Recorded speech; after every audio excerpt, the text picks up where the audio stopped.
నమస్కారం. Telugu first news morning bulletin కు స్వాగతం. ముందుగా హెడ్లైన్స్ చూద్దాం.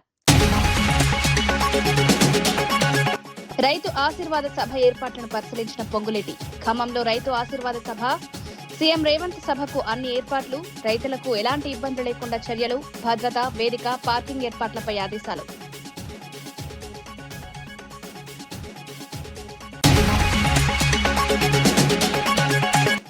రాష్ట్రంలో అరాచక పాలన సాగుతోందన్న బొత్స. ప్రజాస్వామ్యం దెబ్బతింటుందని విమర్శ. ప్రతిపక్షాల పర్యటనలను అడ్డుకోవడం సరికాదని వ్యాఖ్య. ప్రజల గొంతు నొక్కే ప్రయత్నాలు మానుకోవాలని డిమాండ్.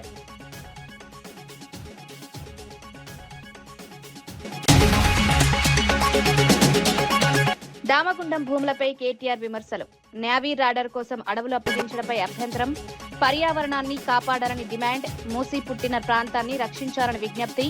భూముల కేటాయింపును పునఃసమీక్షించాలని డిమాండ్.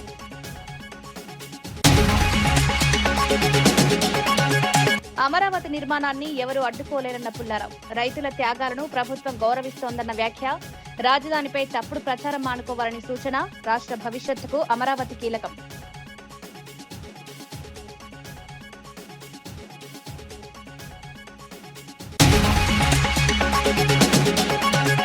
పీవీ పరిపాలనను కొనియాడిన సిపిఐ నేత నారాయణ. ఆర్థిక సంస్కరణ దిశగా ప్రశంస. ప్రజాస్వామ్య విలువలు కాపాడాలని పిలుపు. పీవీ సేవలను ప్రతి తరం గుర్తుంచుకోవాలని సూచన. తెలంగాణ రెవెన్యూ, గృహ నిర్మాణ, సమాచార శాఖల మంత్రి పొంగులేటి శ్రీనివాసరెడ్డి ఖమ్మం జిల్లా చింతకాని మండలం జగన్నాథపురం గ్రామంలో ఈ నెల 30న నిర్వహించనున్న రైతు ఆశీర్వాద సభ ఏర్పాట్లను పరిశీలించారు. ఈ సభకు ముఖ్యమంత్రి రేవంత్ రెడ్డి ముఖ్య అతిథిగా హాజరు కానున్నారు. సభా ప్రాంగణం, వేదిక, పార్కింగ్, భద్రత, తాగునీరు, విద్యుత్, ప్రజలకు కల్పించాల్సిన సౌకర్యాలపై అధికారులకు మంత్రి పలు సూచనలు చేశారు. కార్యక్రమానికి వచ్చే రైతులకు ఎలాంటి ఇబ్బందులు కలగకుండా అన్ని ఏర్పాట్లు పగడ్బందీగా పూర్తి చేయాలని ఆదేశించారు. ఈ పర్యటనలో పలువురు ఎమ్మెల్యేలు, ప్రజాప్రతినిధులు, జిల్లా కలెక్టర్, పోలీస్ కమిషనర్, వివిధ శాఖల అధికారులు పాల్గొన్నారు.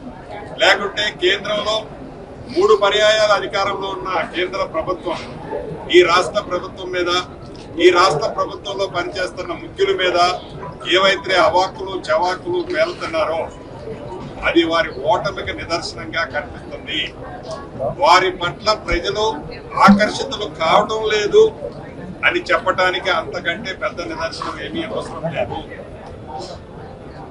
ఈ జిల్లాకు వచ్చి కానీ వివిధ జిల్లాలకు పోయినప్పుడు ఆనాటి మంత్రులుగా ఎలగబెట్టిన వారు, 10 సంవత్సరాల్లో ఎలగబెట్టిన వారు కానీ వారు అధికారంలో ఉన్నప్పుడు రైతుల కష్టాలు గ్రహించకుండా ఇదే ఖమ్మం పట్టణంలో రైతులకి నడి రోడ్డు మీద సంఖ్యలో తీసుకెళ్లిన సందర్భాన్ని వాళ్ళు విస్మరించి రైతుల పట్ల ఈనాడు ముసల కన్నీరు ఏదైతే కారుస్తున్నారో, రైతుల పట్ల వాళ్ళకి ఏదైతే ప్రేమ ఉందని కపట నాటకం ఆడుతూ చూపిస్తున్నారో, మాట్లాడుతున్నారో అది ప్రతిదీ రైతులు గమనిస్తున్నారు. అంతెందుకు, ఉదాహరణకి కని విని ఎరగిన రీతిలో మొన్న ధాన్యం పండింది. రాష్ట్ర వ్యాప్తంగా ధాన్యం పండితే ఊహించిన రీతిలో ఆ భగవంతుడి దీవెనలతో రైతుల కష్టాలతో ధాన్యం పండితే ప్రతి గింజని కొంటామని చెప్పి ఈ కేబినెట్, గౌరవ ముఖ్యమంత్రి రేవంత్ రెడ్డి గారి నాయకత్వంలో నిర్ణయం తీసుకున్న తర్వాత తడిచిన ధాన్యం కొంటామని చెప్పి కొన్న ప్రభుత్వం, కొనటమే కాకుండా కొన్న వారం రోజుల్లోనే వాళ్ళ ఖాతాలో డబ్బులు జమ చేసిన ప్రభుత్వం ఈ ప్రభుత్వం. ఈ ధాన్యం ఏదో రైతులకు వాళ్ళేదో ప్రేమ ఉన్నట్లు, మా ప్రభుత్వానికి రైతుల పట్ల అవగాహనే లేనట్లు వారు మాట్లాడిన తీరు చూసి ఆనాడు ఈనాడు రాష్ట్ర వ్యాప్తంగా ఏదైతే ధాన్యం సేకరించామో ఒక్క గింజ కూడా వదిలిపెట్టకుండా కొంటామని చెప్పాం. అన్న ప్రకారం కొని చూపించాం. అది ప్రజా ప్రభుత్వం, పేదవాడికి అండగా ఉండే ప్రభుత్వం. ఇది దొరల ప్రభుత్వంగా మీరు తీసుకున్న నిర్ణయాలు, మీరు చేపట్టిన కార్యక్రమాలు, సంక్షేమ కార్యక్రమాల్లో రాజకీయ లబ్ధి కోసం మీరు మాట్లాడిన తీరు. వైఎస్ఆర్సీపీ సీనియర్ నేత బొత్స సత్యనారాయణ రాష్ట్రంలో అరాచక పాలన కొనసాగుతోందని ఆరోపించారు. రాష్ట్రంలో అడవి రాజ్యం నెలకొన్నట్లు పరిస్థితులున్నాయని విమర్శించారు. ఒకవైపు అభివృద్ధి గురించి ప్రభుత్వం గొప్పలు చెప్పుకుంటూ మరోవైపు ప్రతిపక్షాల పట్ల భయపడుతోందని ప్రశ్నించారు. ప్రజల సమస్యలు తెలుసుకునేందుకు ప్రతిపక్షాలు క్షేత్రస్థాయిలోకి వెళ్తే అడ్డుకోవడం ప్రజాస్వామ్యానికి విరుద్ధమన్నారు. చట్టాన్ని చేతుల్లోకి తీసుకుని హింసకు పాల్పడడం సరికాదని సూచించారు. ప్రజల గొంతును అణచివేసే ప్రయత్నాలు మానుకోవాలని ప్రభుత్వాన్ని కోరారు. రోజు ఒకటంపుడు ఉపన్యాసాల్లో రోజు పత్రికల్లోనూ ఎక్కడికి వెళ్ళినా సరే చంద్రబాబు నాయుడు గారు ఎక్కడికి వెళ్ళినా మాట్లాడుతున్నారు కదా. ఇంత అభివృద్ధి జరిగింది, అంత అభివృద్ధి జరిగింది, ఎంత కార్యక్రమాలు జరిగాయని. మరి మీకెందుకు బెరుకు? వెళ్తారు, వెళ్ళి చూసి వస్తారు. అక్కడ జరిగిన కార్యక్రమాన్ని ప్రజలు చెప్పిన విన్నపాన్ని వింటారు. తిరిగి వాటి మీద కామెంట్, దాని మీద రాజకీయమైన కామెంట్లు ఏమైనా చేస్తే మీరు చేయండి. అంతేగాని చట్టాన్ని చేతితో తీసుకుని ఈ విధమైన కార్యక్రమం చేయడం ఇది తగునా? ఇదేనా ప్రభుత్వం తాలూకు విధానం? ఇదేనా పరిపాలన తాలూకా విధానం? శాంతిభద్రతను పరిరక్షించే బాధ్యత రాష్ట్ర ప్రభుత్వానికి లేదా? వైఎస్ఆర్సీపీ నేత కేతిరెడ్డి పెద్దిరెడ్డి, తాడిపత్రి నాయకుడు జేసీ ప్రభాకర్ రెడ్డిపై తీవ్ర విమర్శలు చేశారు. వైఎస్ఆర్సీపీ నేతలు విశ్వేశ్వర్ రెడ్డి, అనంత వెంకట్రామిరెడ్డిపై వ్యక్తిగత విమర్శలు చేయడం సరికాదన్నారు. కాంగ్రెస్ నాయకుల మద్దతుతోనే జేసీ కుటుంబం రాజకీయంగా, ఆర్థికంగా ఎదిగిందని గుర్తు చేశారు. ప్రస్తుతం ఆయన ప్రవర్తనతో టీడీపీ నాయకులే దూరంగా ఉంటున్నారని వ్యాఖ్యానించారు.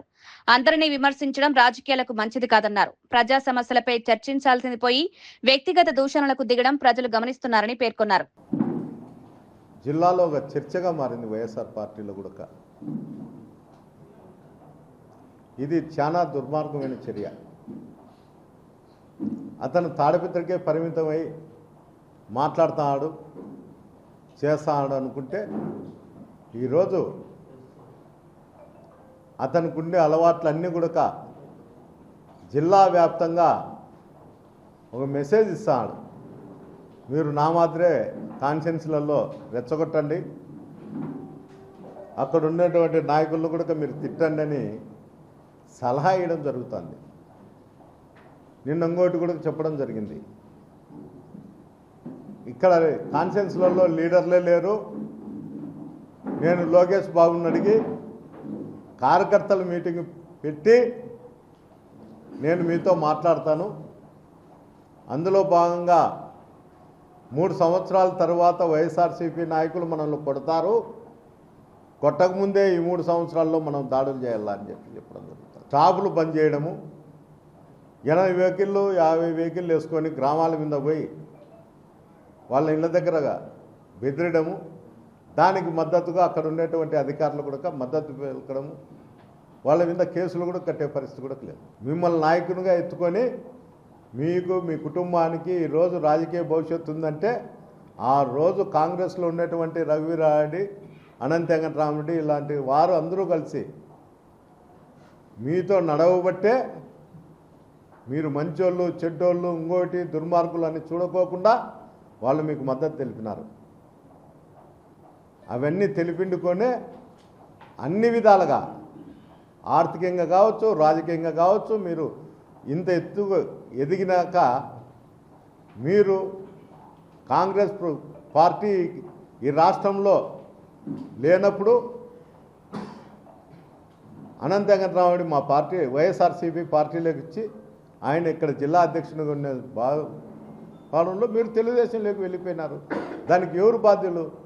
అక్కడికి పోయినాక మీ నడవడికలు సరిగ్గా లేక, మీ ఆలోచనలు సరిగ్గా లేక తెలుగుదేశం పార్టీ నాయకులు కూడా మిమ్మల్ని కోఆపరేట్ చేయలేకున్నారు.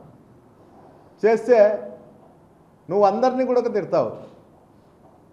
తెలుగుదేశం వాళ్ళని విడిచిపెట్టావు, వైఎస్ఆర్సీపీ వాళ్ళని విడిచిపెట్టావు, నీకు పలుకుతే మంచోళ్ళు లేకపోతే చెడ్డోళ్ళు.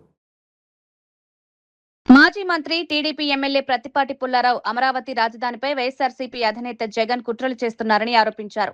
రాజధానిలో అలజడి సృష్టించి రైతుల మధ్య విభేదాలు పెంచేందుకు ప్రయత్నిస్తున్నారని విమర్శించారు. అమరావతి నిర్మాణాన్ని ఎట్టి పరిస్థితుల్లోనూ అడ్డుకోలేరని స్పష్టం చేశారు. రాజధాని అభివృద్ధి రాష్ట్ర భవిష్యత్తుకు కీలకమన్నారు.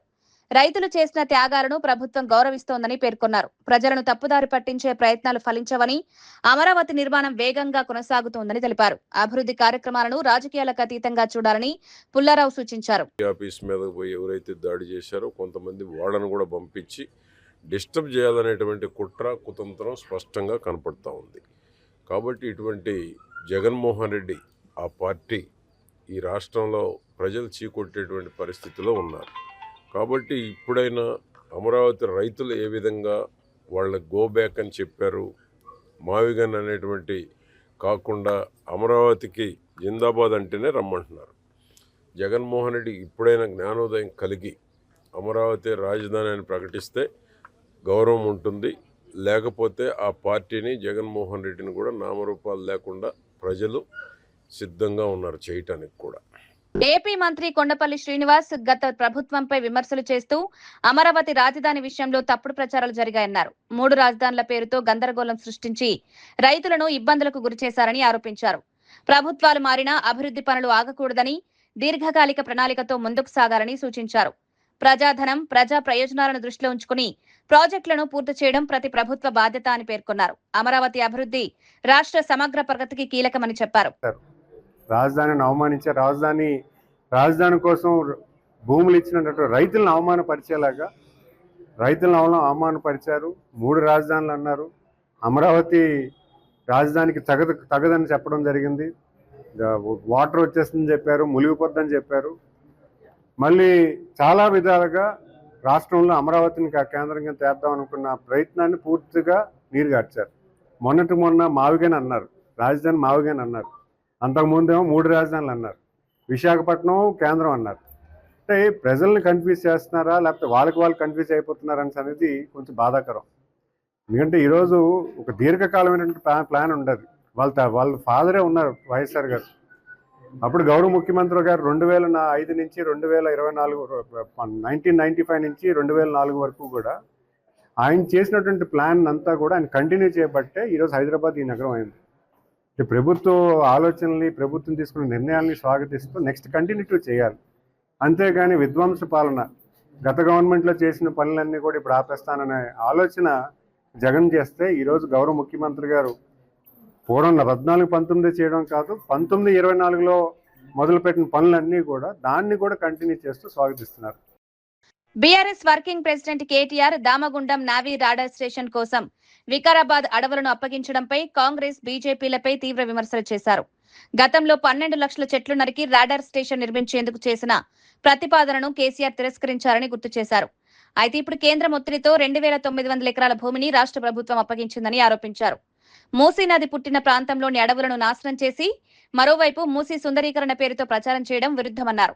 పర్యావరణాన్ని కాపాడాల్సిన ప్రభుత్వాలే అడవులను నాశనం చేస్తున్నాయని విమర్శించారు. భవిష్యత్ తరాల ప్రయోజనాలను దృష్టిలో పెట్టుకుని ఈ నిర్ణయాన్ని ప్రభుత్వం పునఃసమీక్షించాలని కేటీఆర్ డిమాండ్ చేశారు. గాలితోనే ఇక్కడ ఈ గాలి మంచిదని చెప్పి ఇక్కడికి మరి టీబీ వైద్యాలయం కూడా ఇక్కడ పెట్టినరో అట్లాంటి వికారాబాద్ లో 12 లక్షల చెట్లు కొట్టేస్తామంటే కేసీఆర్ గారు ఒప్పుకోలే. నేను ఇయ్యా అన్నాడు, ఇయ్యలే. కానీ ఈరోజు దామగుండం రాడార్ కేంద్రం కోసం కేంద్రం ఒక మాట అడగంగానే बड़े भाई एक बात बोल दिए तो छोटे भाई मान गए, दे दिए। देने के बाद क्या हुआ? अभी ఒక్క మాట అనగానే రేవంత్ రెడ్డికి మోడీ అంటే భయం. ఎందుకు భయం? మీకు ఎరికే. ఏమైనా గట్టిగా అంటే ఆయన తీసుకుపోయి లోపలేస్తాడు, బెయిల్ మీద ఉన్నాడు, బెయిల్ క్యాన్సిల్ అవుతుంది అని భయం ఆయన భయం. ఆయన పుసుకున్న మొత్తం 2000 ఎకరాలు అప్పజెప్పి 2900 ఎకరాలు అలా లక్షల చెట్లు కొట్టేస్తున్నారు. ఇక్కడి పర్యావరణ ప్రేమికులు, ఇక్కడ ఉండే స్థానిక నాయకులు మరి వాళ్ళంతా కూడా కొట్లాడుతూ ఉన్నారు, చెప్తా ఉన్నారు, అయ్యా ఇది మంచి పని కాదు, భవిష్యత్ తరాలకు నష్టమవుతుందంటే వినిపించుకుంటోడు లేడు. మూసీ ప్రక్షాళన చేస్తాడట, మూసీని బాగు చేస్తా అంటోడు. మూసీ పుట్టిన కాడ, మూసీ జన్మస్థలంలో 12 లక్షల చెట్లు కొట్టేస్తాడు ఎవడన్నా తెలివి ఉన్నోడు, భవిష్యత్ తరాల మీద ఆలోచన ఉన్నోడు. చేసే పనైనా ఆలోచించండి. నది పుట్టిన కాడ మూసీని ఇక్కడ సంపేసి కిందికి పోయి సుందరీకరిస్తా అంటే అది కమిషన్ల కోసం మాత్రమే అన్న విషయం మనకు తెలియదా? ఆలోచించండి. ఇంకొక మాట కూడా నేను అంటా ఉన్నా, ఇందులో పాపం ఒక్క కాంగ్రెస్దే కాదు, బీజేపీది కూడా ఉన్నది. బీజేపీ, కాంగ్రెస్ ఇద్దరు కలిసి ఇవాళ మూసీకి ఉరివేసే ప్రయత్నం, మీ వికారాబాద్ అడవులకు ఉరేసే ప్రయత్నం చేస్తా ఉన్నారు. తప్పకుండా ఈ విషయం కూడా మీరు ఆలోచించాలని చెప్పి నేను కోరుతా ఉన్నా. భారత మాజీ ప్రధాని పివి నరసింహారావు పాలనపై సిపిఐ జాతీయ కార్యదర్శి కె నారాయణ ప్రశంసలు కురిపించారు. పివి నరసింహారావు పరిపాలన రామలక్ష్మణుల ధర్మపాలనను తలపించిందని పేర్కొన్నారు. దేశాన్ని ఆర్థిక సంస్కరణల దిశగా నడిపించిన గొప్ప నాయకుడిగా పివిని అభివర్ణించారు. అయితే ప్రస్తుతం దేశంలో కొనసాగుతున్న పాలన దుర్యోధన, దుశ్శాసనుల రాజ్యాన్ని గుర్తు చేస్తోందని తీవ్ర విమర్శలు చేశారు. ప్రజాస్వామ్య విలువలను పరిరక్షించే నాయకత్వం అవసరమన్నారు. ప్రజల ప్రయోజనాలను కాపాడే పరిపాలన మాత్రమే దేశ అభివృద్ధికి దోహదపడుతుందని నారాయణ పేర్కొన్నారు. సివి నరసింహారావు సేవలను ప్రతితరం గుర్తుంచుకోవాలని సూచించారు. సెంటర్కి వెళ్ళిన తర్వాత ఆయన మన ప్రధానమంత్రి అయ్యాడు. అంటే ఈనాడు దుశ్శాసనుడు దుర్యోధనుడు పరిపాలనలాగా ఆనాడు ప్రసార్జన పరిపాలన వచ్చింది. పివి నరసింహారావు, మన్మోహన్ సింగ్ ప్రధానమంత్రి, ఫైనాన్స్ మినిస్టర్గా. భారతదేశంలో ఆనాడు తీసుకున్న నిర్ణయాలు కొంత విభేదాలు ఉండేది, మాకు కూడా విభేదాలు ఉన్నాయి. అయితే ఆయన సక్రమంగా అర్థం చేసుకున్నాను, మేము కూడా ఫెయిల్ అయ్యి నాకు డౌట్ ఉంది. ఎందుకంటే ప్రపంచం అంతా మారుతున్న తరుణంలో ఈ సరళీకరణ ప్రైవేట్ ఎల్పిజి పెట్టినప్పుడు దాన్ని తీవ్రంగా వ్యతిరేకించాం. అయితే ప్రాబ్లం ఏంది, దాన్ని రాను అదే ఇంప్లిమెంట్ అయిపోవచ్చింది. ఆనాడు మేము కూడా చూడాల్సింది ఏంటంటే సంస్కరణలో ఏది బెటరు ఏది కాదు దాన్ని సూక్ష్మంగా పరిశీలించి ఆ ప్రకారం ఉంటే ఆచరణ ఉంటే కొంచెం బాగుండేదేమో. చివరికి అది పూర్తిగా మనం వ్యతిరేకించడం వల్ల దాని ప్రజానీకరణలోకి సరిగా పోలేకపోయింది, నెగిటివ్ భావం పోయింది. ఇప్పుడు చూసినట్టయితే ఈనాడు దుర్యోధనుడు దుశ్శాసనులాగా పరిపాలన సాగించే క్రమంలో పివి నరసింహారావు గారిని పరిశీలించినప్పుడు ఆయన ఈ దేశానికి ఆర్థిక వ్యవస్థకి ఒక నిబద్ధతకి విలక్షణ వ్యక్తిత్వానికి ఆయన అర్థం పట్టేట్టు వారిగా చూస్తున్నాం. వారి జయంతి సందర్భంగా శుభాకాంక్షలు తెలియజేస్తూ ఆనాడు తీసుకున్న నిర్ణయాన్ని సమీక్షించుకోవాలి, భవిష్యత్తు జరిగేదాన్ని దృష్టిలో పెట్టుకోవాలి. ఇలాంటి దుశ్శాసన పర్వాలని పరిపాలించేటువంటి అవకాశం ఇవ్వకూడదు. ఆ ప్రకారం పోరాటం సాగించాల్సిన అవసరం మన అందరిపైన ఉందని చెప్పని పివి నరసింహారావు గారి జయంతి సందర్భంగా విజ్ఞప్తి చేస్తారు. కేంద్ర మంత్రి జి కిషన్ రెడ్డి హైదరాబాద్ లో ప్రధాని నరేంద్ర మోదీ మన్ కీ బాత్ కార్యక్రమాన్ని వీక్షించిన అనంతరం మీడియాతో మాట్లాడారు. దేశాభివృద్ధికి అవసరమైన అంశాలపై ప్రధాని మోదీ నిరంతరం ప్రజలకు మార్గనిర్దేశం చేస్తున్నారని కొనియాడారు. స్వచ్ఛత, పర్యావరణ పరిరక్షణ, ఆవిష్కరణలు, ప్రజా భాగస్వామ్యం వంటి అంశాలపై మోదీ ప్రత్యేక దృష్టి సారిస్తున్నారని తెలిపారు. ప్రజల్లో దేశభక్తి, సామాజిక బాధ్యత పెంపొందించడంలో మన్ కీ బాత్ కార్యక్రమం కీలక పాత్ర పోషిస్తోందన్నారు. కేంద్ర ప్రభుత్వం చేపడుతున్న అభివృద్ధి కార్యక్రమాలకు ప్రజల సహకారం అవసరమని పేర్కొన్నారు. దేశ నిర్మాణంలో ప్రతి పౌరుడు భాగస్వామి కావాలని కిషన్ రెడ్డి పిలుపునిచ్చారు. स्पोर्ट्स के दृष्टिकोण से जो लोगों को अपील किया है मन की बात भी द्वारा, देश में वर्तमान में जो भी अलग अलग जगह जो स्पेशल इनिशिएटिव लोग लेते हैं उनको प्रोत्साहन करते हुए, उनको एंकरेजमेंट करते हुए नरेंद्र मोदी जी लगातार इस मन की बात कार्यक्रम के द्वारा लोगों को जागरूक करने का, लोगों को बताने का, लोगों को समझाने का, लोगों को साथ लेकर जाने का, देश को एक मजबूत विकसित भारत के ओर भारत को ले जाने के लिए आदरणीय प्रधानमंत्री नरेंद्र मोदी जी हर पहल पर, हर कदम पर, हर कार्यक्रम के द्वारा प्रयास करते हैं। मैं देश के जनता के द्वारा आदरणीय प्रधानमंत्री जी को हृदय से धन्यवाद देना चाहता हूं, जो मन की बात के द्वारा देश के अलग अलग कोने में, गांवों में जो सुनने का, जो सीखने का जो इम्पोर्टेंट इश्यूज है, इश्यूज में लगातार जागरूक करने के लिए प्रयास करते हैं। मैं बहुत बहुत धन्यवाद देता हूं। ప్రధాని నరేంద్ర మోదీ మన్ కీ బాత్ కార్యక్రమం ద్వారా దేశ ప్రజలను ఉద్దేశించి ప్రసంగించారు. దేశ అభివృద్ధిలో ప్రజా భాగస్వామ్యం అత్యంత కీలకమని పేర్కొన్నారు. సామాజిక సేవ, పర్యావరణ పరిరక్షణ, యువత ఆవిష్కరణలు, మహిళా సాధికారత వంటి అంశాలపై తన సందేశాన్ని పంచుకున్నారు. వివిధ రాష్ట్రాల్లో ప్రజలు చేపడుతున్న స్ఫూర్తిదాయక కార్యక్రమాలను ప్రశంసిస్తూ దేశవ్యాప్తంగా మంచి కార్యక్రమాలను విస్తరించాలని పిలుపునిచ్చారు. ప్రతి పౌరుడు దేశ అభివృద్ధిలో భాగస్వామి కావాలని సూచించారు. ప్రజల కృషితోనే వికసిత భారత్ లక్ష్యం సాధ్యమవుతుందని ప్రధాని తెలిపారు. That Seychelles occupied a special place in India's vision for the Indian Ocean. Today, as I return here after a decade, that conviction is stronger than ever. And I'm delighted to join you as you celebrate 50 years of your independence. Congratulations to you and the people of Seychelles on this special occasion. honorable members, to address the National Assembly is a rare privilege. Thank you for this special honor. I take this opportunity to congratulate the newly elected members of this 8th National Assembly. I also extend my felicitation to you, Madam Speaker, on becoming the first women Speaker of this August House.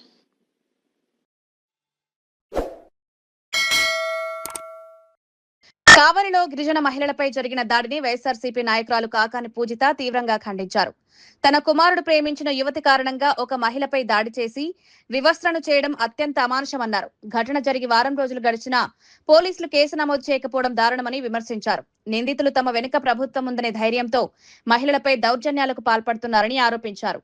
బాధిత కుటుంబానికి వెంటనే న్యాయం చేయాలని demand చేశారు. మహిళా భద్రతను కాపాడాల్సిన బాధ్యత ప్రభుత్వంపై ఉందని పేర్కొన్నారు. ఎస్టీ మహిళ పీట్ల సుకుమారి, ఆమె భర్త రఫీ చనిపోయారు పాపం అనారోగ్యంతో. ఒంటరి మహిళ, గిరిజన మహిళ, పిల్లలతో ఉంటుంది.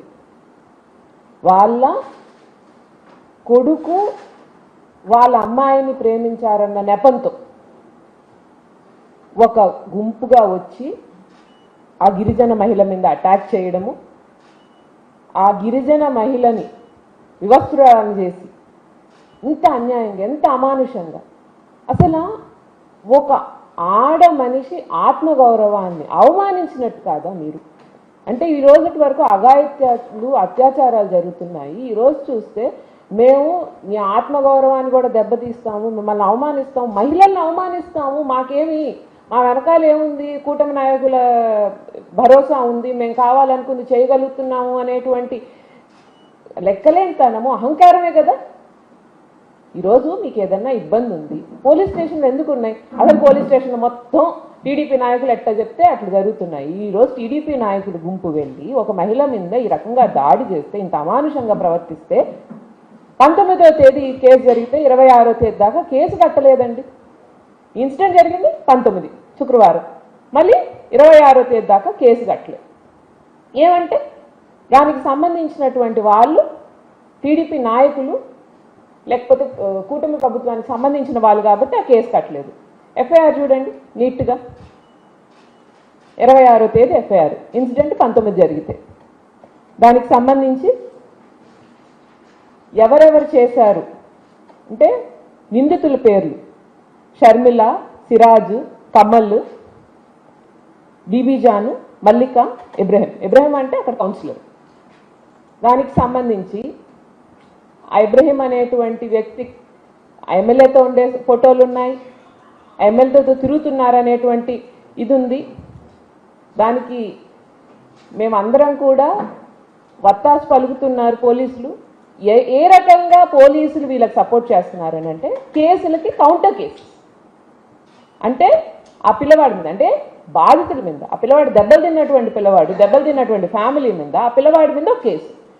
ఏంటి ఇట్లా మా పాప స్నానం చేస్తుంటే చూసారని చెప్పి ఒక కౌంటర్ కేసు. అంటే ఒకవేళ ఈ కేసు రిజిస్టర్ అయినా, ఒకవేళ వీళ్ళు బయటికి వచ్చి ధైర్యంగా పోరాడినా, మేము వాళ్ళని ఏదో రకంగా భయపెట్టారు. ఓపెన్ బ్లాక్మెయిలే కదా. మీరు మా మీద కేసు పెట్టి ఈ కేసు ప్రొసీడ్ చేస్తే ఈ కేసు ఇన్వెస్టిగేషన్తో పాటు ఈ తప్పుడు కేసు ఇన్వెస్టిగేషన్ చేస్తాము, మీకే శిక్ష పడేలా చేస్తాము అంటే తప్పు చేసి అంత అమానుషంగా ప్రవర్తించి ఆ మహిళల మీద అంత అఘాయిత్యానికి పాల్పడ్డ వాళ్ళని వెనకేసుకొస్తారా?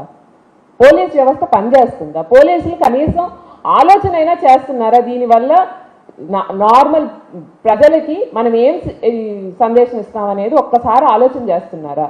ప్రజలకి ఏం భావన ఉంటుందండి? అరే మనం వాళ్ళు ఏం చేసినా చెల్లుబాటు అవుతుంది, పోలీస్ స్టేషన్కి వెళ్ళడం వేస్ట్, పోలీసుల దగ్గరికి వెళ్ళడం వేస్ట్. పోలీసులు అనేటువంటి వాళ్ళు ఈరోజు టీడీపీ నాయకులకి మాత్రమే పనిచేస్తున్నారు. ఎక్కడా కూడా ప్రజలకి పోలీసులు పనిచేసేటువంటి పరిస్థితి లేదు. పోలీస్ వ్యవస్థ పూర్తిగా నిర్వీర్యం అయిపోయింది. పోలీసులు అనేటువంటి వాళ్ళు తప్పుడు కేసులు పెడుతున్నారు అనేటువంటి ప్రజల్లోకి వెళ్తుందా లేదా? ఎన్ని ఇన్సిడెంట్స్, ఒకటా రెండా? దానికి సంబంధించి దుత్తలూరులో భీమవరం గ్రామంలో ఇంకొక ఇన్సిడెంట్.